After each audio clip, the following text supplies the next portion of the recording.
Buenas noches y bienvenidos a Sala de Prensa de Noticias Caracol Ahora. La minga indígena finalmente decidió partir hacia Bogotá y sigue exigiendo una reunión con el presidente Iván Duque para exponerle los 4 puntos por los que se reunió inicialmente. Aunque Hermes Pete, él es el consejero mayor del Consejo Regional Indígena del Cauca, CRIC, aseguró que el objetivo principal de llegar a Bogotá ahora ya no es lograr una reunión con Duque. Si habla o no, abro comillas, es problema del presidente. Vamos a ir a Bogotá a posicionar la minga, cierro comillas. Eso fue lo que dijo Pete.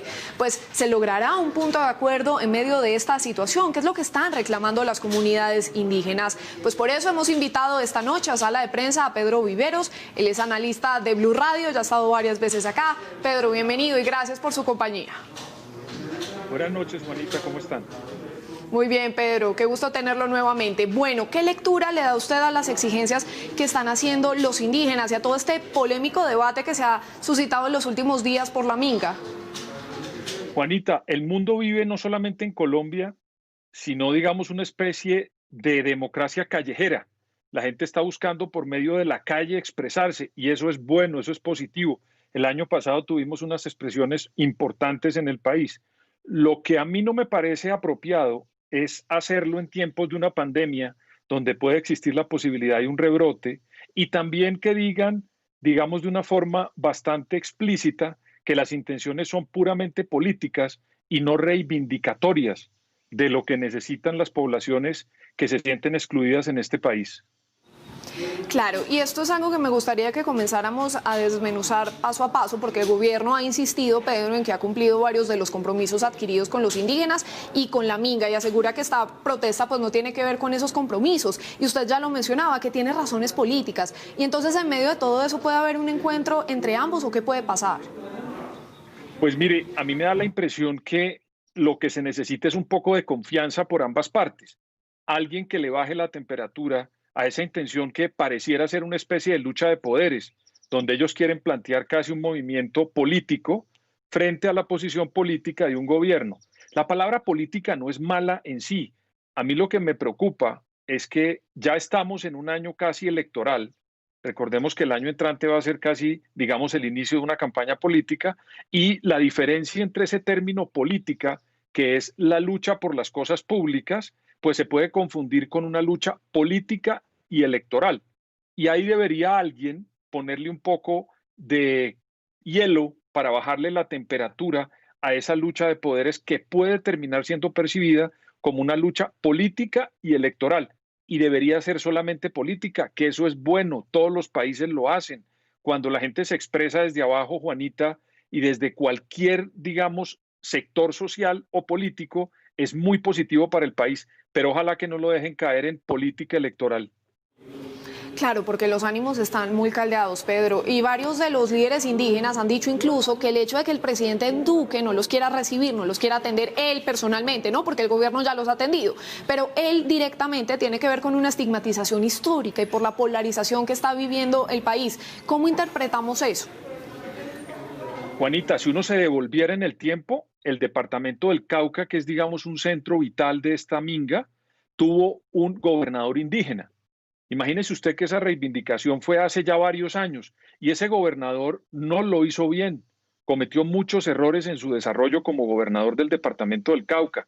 Luego, si quieren buscar culpables, ahí hay uno que yo no veo en la minga dónde puesto ese gobernador. Estuvo unos años gobernando ese importante departamento y no resolvió problemas importantes. Luego, tratar de buscar el muerto aguas arriba, cuando lo que tienen que hacer es resolver los problemas en un escenario democrático.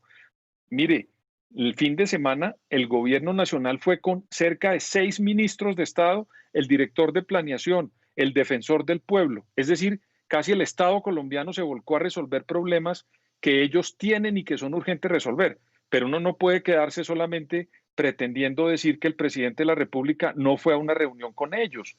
De eso no se trata. Yo creo que lo que se trata es de hablar, de conversar, y yo creo que cuando lo han hecho, han tenido un camino para resolverlo. No solamente en este gobierno, en todos los anteriores, Juanita.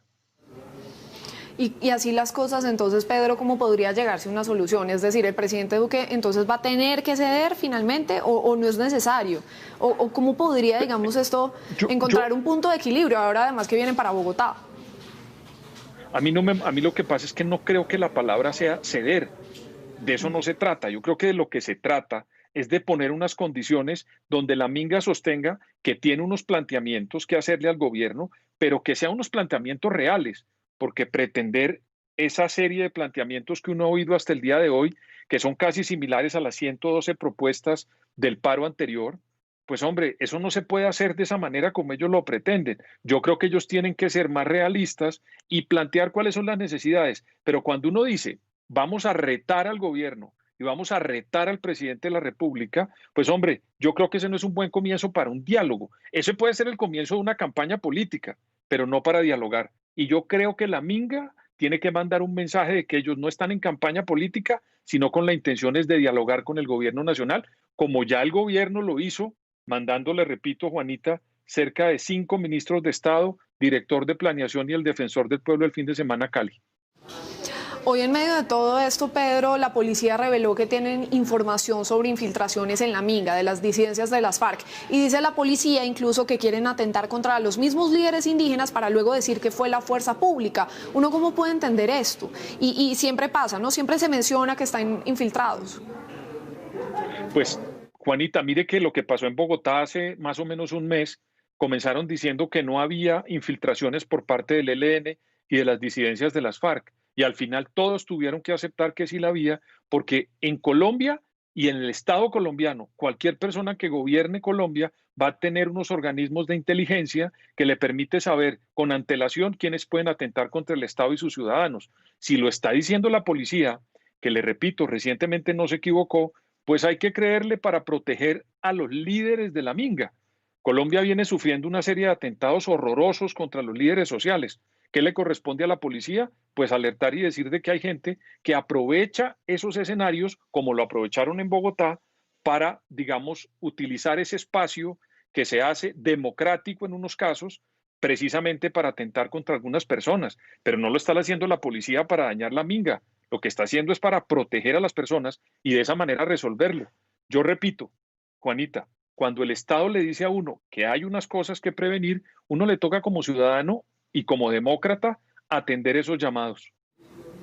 Claro, y como el clima político, social, económico está tan complicado, además en medio de toda esta pandemia por el COVID-19, digamos, esto tiende a agravarse. A propósito de eso, Pedro, de esta pandemia que estamos viviendo por el COVID-19, estas reuniones de miles y miles de indígenas también pues los pueden poner en riesgo. Son comunidades además que han sido víctimas, se han enfermado, no tienen los medicamentos suficientes, también se están poniendo en riesgo.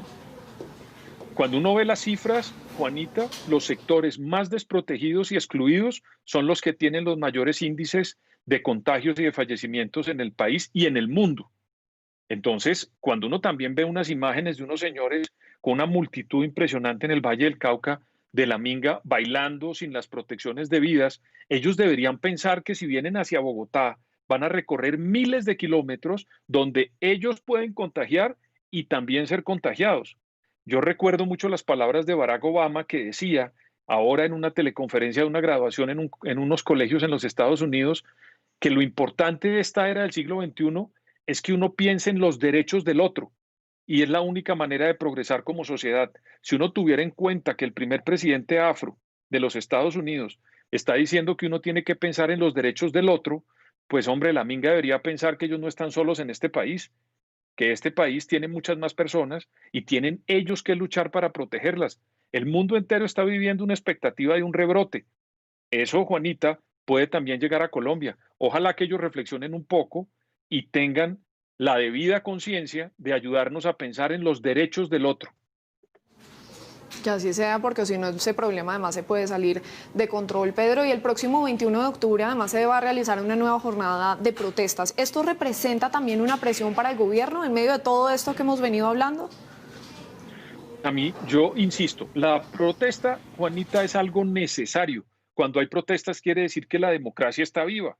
Yo siento que, por ejemplo, cuando uno ve las escenas del premier norcoreano, donde hay una sociedad que cuando él levanta la mano, todos levantan la mano, cuando él se ríe, todos se ríen, pues esa es una sociedad que no se está moviendo. Colombia es una democracia en permanente desarrollo y evolución. Eso es positivo. Lo que yo creo solamente decirle como un observador es que deberían tener en cuenta primero las condiciones sanitarias del país. No estamos en un problema que se inventó Iván Duque o el señor Trump o el señor Bolsonaro. Ese problema es un problema de salud mundial y entre todos tenemos que resolverlo.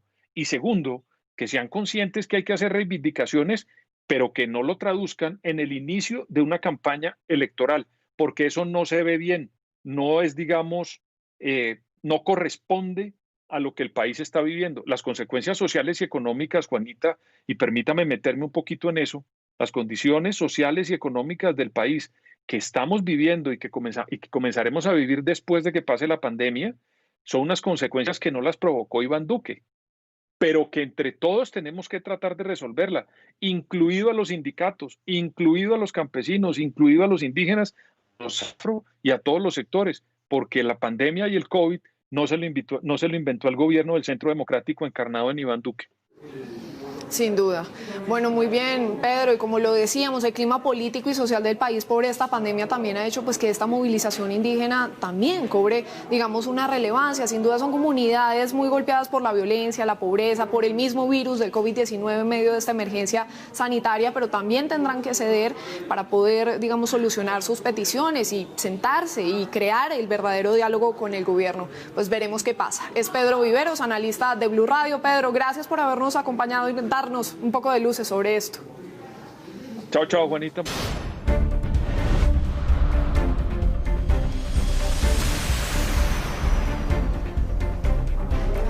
Gracias por seguir con nosotros y ahora saludamos a Ricardo Ospina, el director de los servicios informativos de Blue Radio, quien nos cuenta qué es lo que tiene hoy en su radar. Ricardo.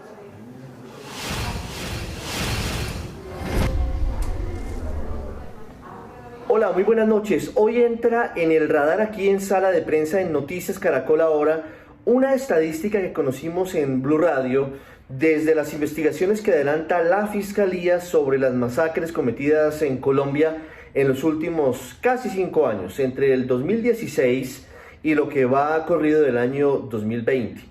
Recordemos la polémica reciente que hubo porque el gobierno nacional había decidido que las masacres no se llamarían así sino homicidios colectivos. Pero hablando de matanzas en general, que son uno de los grandes problemas en la violencia a lo largo de la historia en Colombia, lo que demuestran hoy esos casos es que solamente en el año 2020 la Fiscalía adelanta 15 investigaciones por esas masacres, por esas matanzas, principalmente en Antioquia, en el Valle del Cauca, en el departamento del Meta y en la frontera con Venezuela. 15 investigaciones de masacres que han dejado en total 96 personas asesinadas. Lo más preocupante del informe es que si se hace el barrido durante los últimos 4 años y medio, casi 5 años, se observa que del total de casos, que son 99 masacres investigadas o 99 investigaciones que se han adelantado, solamente en 20 de ellas se ha llegado a una condena. Esto quiere decir que la eficiencia de la justicia para esclarecer las masacres, o al menos para llevar a una condena a los autores materiales en la mayoría de casos e intelectuales en unos pocos, es apenas del 20%. La impunidad quiere decir que llega a cerca del 80% en las masacres que siguen siendo cometidas principalmente por grupos dedicados al narcotráfico, por lo que significan, entre otros, el Clan del Golfo, los Caparros y otros grupos que han dedicado su tiempo y su esfuerzo criminal a retomar las rutas que han dejado otros grupos. Hay que sumar allí también a las disidencias de las FARC, que están fragmentadas en el territorio. Está el llamado Frente Primero, encabezado por alias Gentil Duarte en Meta y Guaviare, y también están, por ejemplo, la columna Jaime Martínez de las disidencias de las FARC en el departamento del Cauca.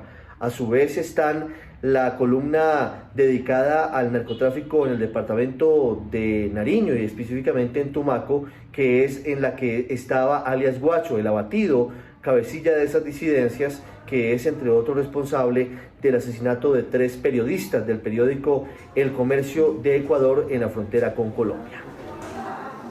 Muy grave, Ricardo. Gracias. Y hasta aquí Sala de Prensa de Noticias Caracol. Ahora los dejamos con el segmento económico Signo Pesos. Buenas noches.